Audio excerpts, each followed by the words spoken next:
Bom, pessoal, dando sequência, vamos então caracterizar o princípio multiplicativo de uma forma geral, certo?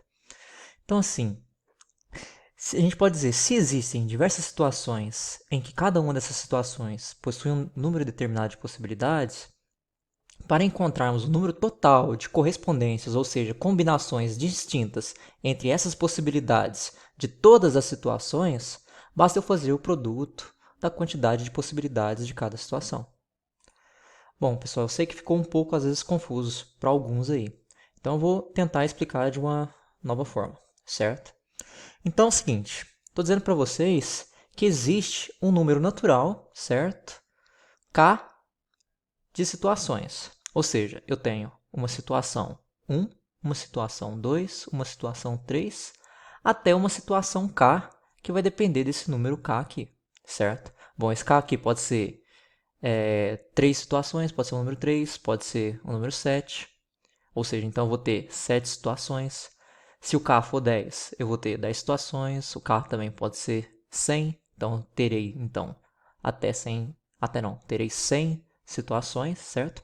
E o que eu estou dizendo para vocês é que cada uma dessas situações tem uma quantidade determinada de possibilidades, que eu vou mostrar para vocês agora, certo? Então, o que eu estou dizendo para vocês com esse quadro aqui? Eu estou dizendo para vocês que a situação 1 possui N1 possibilidades, certo? Estou dizendo para vocês, nesse quadro aqui, que a situação 2 possui N2 possibilidades, certo? Que a situação 3 possui N3 possibilidades, seguindo o mesmo raciocínio até chegar à situação K, possuindo NK possibilidades. Pessoal, esses números aqui estão representando qualquer número natural, certo? Então foi aqui só para diferenciar que uma situação da outra, ela pode ter diferentes possibilidades, certo? Então essa aqui é a forma como a gente coloca algebricamente, ou isso é, de forma geral, certo? Então, o que o princípio multiplicativo fala para a gente? Que se a gente quer determinar o número de combinação das possibilidades da situação 1 com as possibilidades da situação 2, com as possibilidades da situação 3, com todas as possibilidades que está nesse intervalo aqui e com todas as possibilidades da situação K, então basta eu fazer o produto da quantidade de cada uma das possibilidades das situações. Ou seja, para mim determinar o número de combinações total entre as possibilidades da situação 1, da situação 2, da situação 3, de tudo com que está aqui dentro, até a situação K, eu tenho que fazer o produto desses valores aqui, certo? Ou seja, eu obteria esse produto aqui abaixo, certo? Bom, então, o resultado deste produto aqui, pessoal, vai ser o resultado da minha questão, certo? Que é achar o número de possibilidades de combinação das possibilidades da situação 1 com as da situação 2, com a da situação 3, com tudo que tiver aqui dentro, até a situação K, certo? Pessoal, a gente não vai ver nos problemas utilizando letras assim.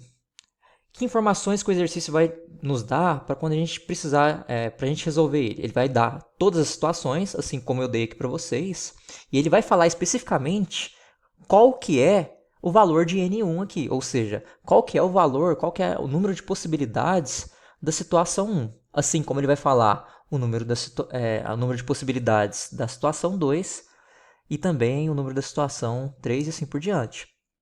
Certo? O número de possibilidades da situação 3 e assim por diante. Ou seja, ele vai te dar todas as situações e todas as possibilidades e todos os números, a quantidade de possibilidades de cada uma das situações. Certo? Então, com isso, a gente vai resolver. Por exemplo, nessa situação aqui, faz de conta que a gente tem uma situação, um problema que possui 3 situações, certo? Então, meu quadro teria só até aqui, certo?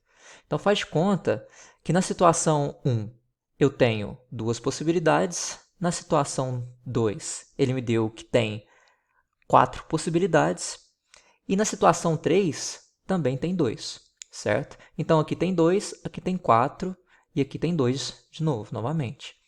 Bom, pessoal, como a gente sabe pelo princípio multiplicativo que eu estou dizendo aqui para vocês, que nessas três situações, para mim encontrar o número total de combinações de possibilidades da situação 1, que tem 2, da situação 2, que tem 4, com os da situação 3, que tem 2, basta fazer o produto desses valores aqui.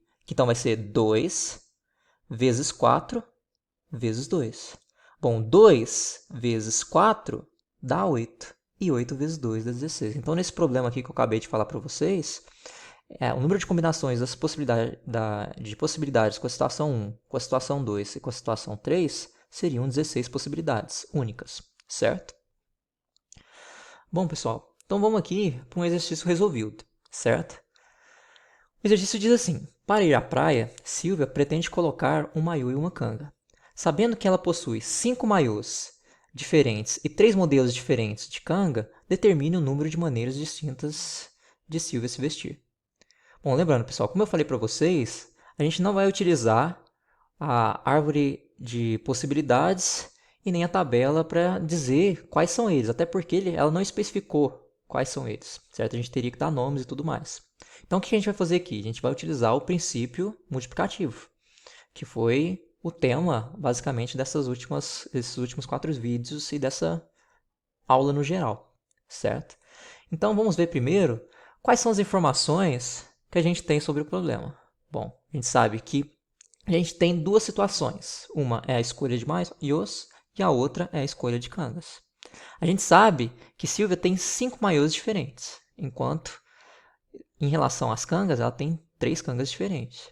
Então, para me determinar o número de combinações possíveis desses maiôs com essas cangas, basta, pelo princípio multiplicativo, basta fazer o quê? Eu pegar esse número e multiplicar por 3. Portanto, a gente conclui que os modos distintos de Silvia se vestir é 15. Por quê? Porque 5 vezes 3 dá 15.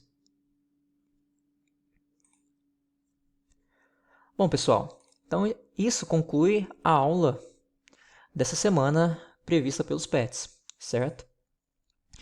Então aí eu gostaria que vocês comentassem aí nos comentários sobre o que vocês acharam da aula. Se vocês gostaram, se vocês tiveram dificuldade, se aquilo que eu coloquei aqui tá fácil de vocês visualizarem, se precisa que aumenta, se a velocidade que eu estou falando tá legal, se eu estou falando muito rápido, se eu estou falando muito devagar. E eu gostaria que vocês colocassem também nos comentários, pelo menos, o nome de vocês, nome e sobrenome completo, número da turma e falar isso se vocês, o que vocês acharam da aula, às vezes alguma sugestão, certo? Bom, espero que todos tenham compreendido. Se não, eu estarei fazendo aqueles plantão de dúvidas para tirar alguma eventual dúvida sobre esse material, certo? Espero que todos estejam bem e até a próxima. Fui!